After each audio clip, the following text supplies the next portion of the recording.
Nigerian entrepreneurs are a special breed of human beings.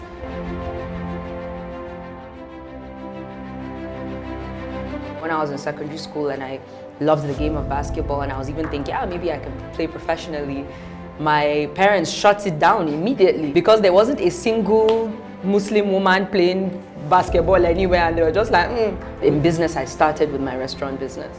So I was the one preparing the orders, I was the one delivering the orders, I was the one managing the books, I was the one, from home, from my dining table in my father's house, using my father's generator, and he was just like, everybody was cutting me warning. When you come to Nigeria and you try to actualize what you learned in school, it's a different ball game.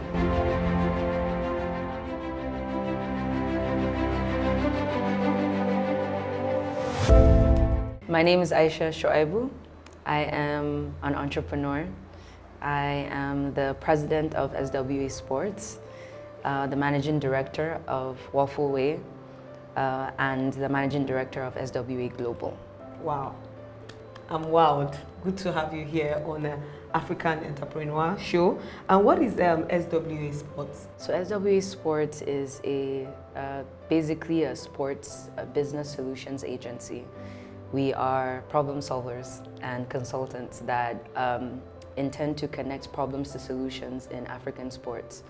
And this can look like a variety of things, but our focus areas are in media, infrastructure, and general, gaps in African sports. What would you say inspired you to venture into multiple industry, and how have you been able to balance all this?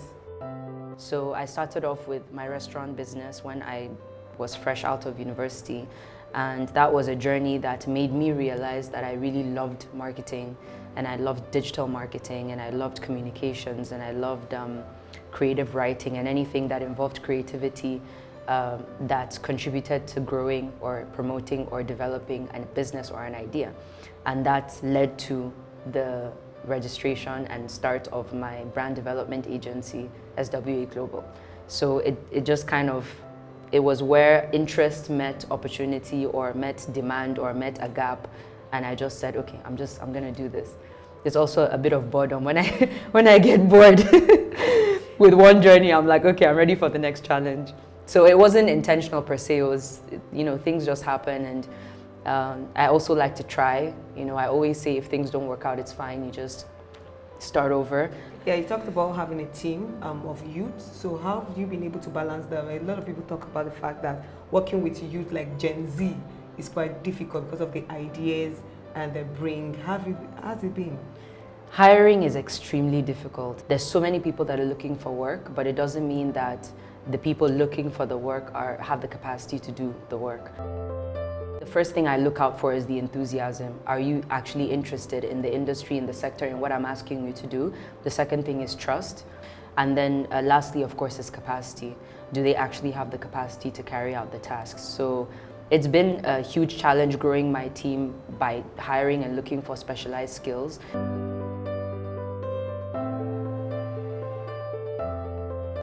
As an entrepreneur, the hardest thing entrepreneur face is the economy. You can't predict how the economy will go. So when you talk about hiring your staff and meeting up to demand, paying of salaries in an economy that's always going up and down, how would you say that has been for your business? It's been really tough. It's so unpredictable. I mean, anything can happen overnight. What I try to do is I carry them along. When the business is in a difficult position, I'll use the restaurant, for example, because that's where I have the highest number of staff. We communicate and we carry them along. Where they feel the most tension within their own personal lives and they maybe feel like their salaries aren't enough, we create an avenue for them to communicate to management and we discuss it. Wherever we can adjust, we adjust. Just the other day, my manager called me. I was saying, we need to sit down and discuss some more benefits for our staff because the challenges are getting a bit too much and she thinks we need to make more provisions for them. And I'm like, okay, next time I see you, let's sit down and talk about it. So we create an avenue where they have a safe environment to actually share. When they feel like, okay, life is hard, what can you do for me as my boss? What we can do, we do. What we can't do, we tell them we can't do. was there any point in your business that you wanted to like give up and Yeah. to start over again? I think for me it was at the early, like the first 2 years. That was the only time in my life where I was just like, I'm done. Because I was a one-man show, I was everything. I was the person that was, because I started in business, I started with my restaurant business. So I was the one preparing the orders, I was the one delivering the orders, I was the one managing the books, From I was home? the one, yeah, from home, from my dining table in my father's house, using my father's generator. And he was just like, you know, everybody was cutting me warning because they were like, how far this business, when are you going to start paying us back? I was struggling, you know, and I have a business degree, you know, I came from business school, but when you come to Nigeria and you try to actualize what you learned in school, it's a different ball game, you know, and that was like one of the biggest lessons for me was that, okay, whatever you think you know textbook, in Nigeria you have to understand. So now when I face problems, I'm just like, I beg, because I either adjust or I pivot. Nigeria has this thing where I think some people still deal with it, the startup journey. Yes.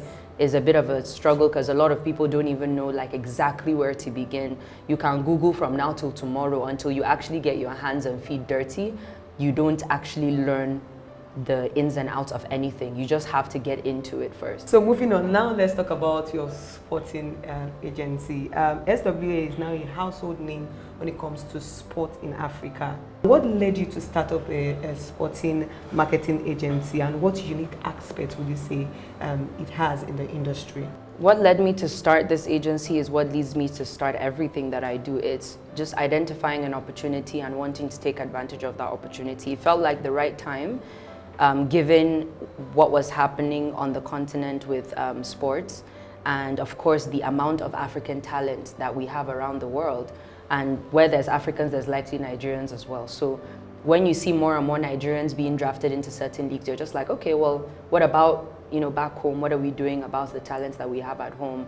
What avenues and foundations are we creating for young people to actually succeed in sports? So this was probably one of the first things that was just hovering in my mind for like a year. And I think when you don't find people that have like minds with you at such an early time, when the idea is in your head, then you now turn to like family, people that within your immediate circle that are thinking like you. And for me, that was my younger brother, because he played American football in college and came back home to Nigeria and developed a flag football team. When you talk about women that have passion for sport, I know you are a very vocal and you are a big fan of a particular team. I'm not going to say it, you are going to tell me. Was it because of your passion for this particular team that led you to open this sporting business? Particular team, no. Particular sport, yeah, of course. Yeah, I played basketball. Yes, you did play basketball. I did. But you are very vocal because Celtic or Celtic just won it. And you were dragging all... My prayers were part of the reasons why they won that championship. But was it because of you have a personal interest in a sport? You know, there's something that sports does to you when you're young. Right? When you're young and you're an active young person, you're energetic and you want to find a space where you belong. And teenagers, they always have this time in their lives where they feel a bit lost, they don't really know themselves, they're interested in so many things. For me, sports created that avenue where I just felt safe. I felt like I could express myself. I felt like I had a family, like my team members were my family. So which particular sport? Because you said you played. I played basketball when I was in secondary school. Yeah, I loved it. I was obsessed. I went from playing to watching. So when I graduated, I transitioned to watching, and that was when I started following, you know, the Boston Celtics, and there were particular players that I also loved. Yeah. And since then, it's just been something that I do recreationally. I watch and don't really play anymore, but it's a sport that it's a beautiful sport. My father played, my brothers played. The fact that I work in the sector now, for me, is a very interesting 360 moment. So let's talk about the problem, the promotion. What is the problem especially? Because I was going to the growth of African sports. It's better than what we had before, but we are seeing innovations, we're seeing new things, and we're expecting the talent we have in Africa. Now I'm not just talking about football, because a lot of visibility is going to football, but when you talk about other aspects of sport in Africa, we are too talented. But when you talk about the amount of visibility, the money we're getting out of it it's not adding up to football, and that is where the problem is. You said you are in the sport business. What would you say the problems are, especially now in 2024 that we're supposed to be making a lot of cash? One of the reasons why it's very slow and it's challenging to kind of dominate and succeed or scale, let me say, in this market is because we have not yet understood the business prospects. We're still kind of experimenting. Everybody's just doing their own thing in their different corners, but we need to promote more collaboration, more innovation, and we need to also welcome the intervention of experts. But what was the hardest lesson that you laid down, like, wow, I never expected this? You're always going to wake up to a fire that needs to be put out. Now I call myself a firefighter because you're putting out fires. Another one is putting out fires, you're putting out fires. It's a part of the journey. It's honestly what makes it exciting a little bit.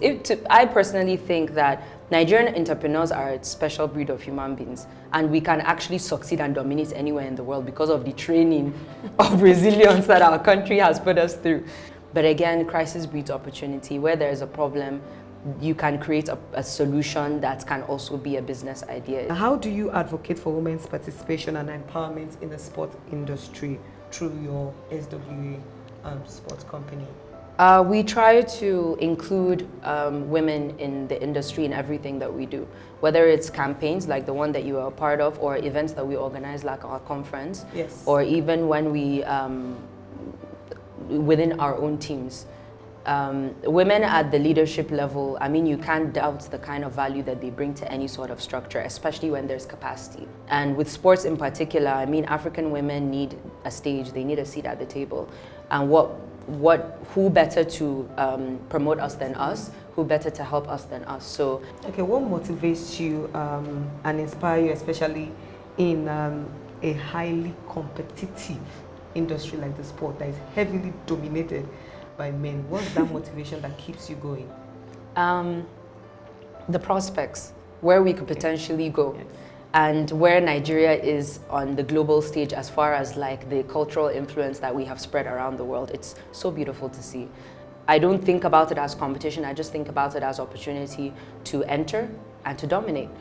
It's new for Africa, so we can't even call it competitive yet because it's an industry that is forming itself. Yes, it's a lot more difficult for African women to enter, you know, either at the athlete level or the administrative level or even the executive level, but it's coming. You know, we're seeing more and more of ourselves in those places. And I remember when I was in secondary school and I loved the game of basketball and I was even thinking, yeah, maybe I can play professionally. My parents shut it down immediately because there wasn't a single Muslim woman playing basketball anywhere, and they were just like, But that's different today. There's Muslim women everywhere. It's beautiful. They're in FIBA, they're in, you know, the Euro leagues, they're on Nike and Adidas campaigns. We didn't have that as at 10 years ago. So it is changing, it's evolving, and there's more room for inclusion now, right? While on the topic of inclusion and diversity, there's more room for women now. People are always trying to kind of balance, but come with capacity. Don't think that you're going to get access because you're a woman. Equip yourself with knowledge so that you're not coming as an empty can. They'll now say, you see, this is women. You know, what can she do? So actually know what you're doing. I mean, look at how you're growing as a sports journalist, right? Nobody can doubt the years of experience that you've now given yourself that has translated into value. So nobody can turn you away from any FIFA, you know, event or CAF or anything like that. You have created value for yourself. You don't need too much to start. I feel like you have, because social media is free, you have the basics of how to begin, because you can access anybody and anything you need to equip yourself with the knowledge to begin.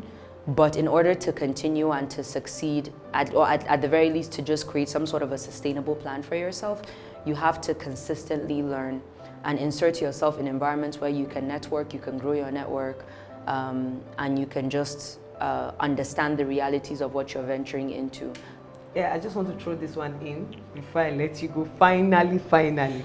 In business, there's a lot of betrayers. Tell me one betrayer you have faced running your businesses in Africa that really hurt you, that you didn't see it coming. I wouldn't call it a betrayal. I feel like that's a very strong word. Okay. You know, so dramatic.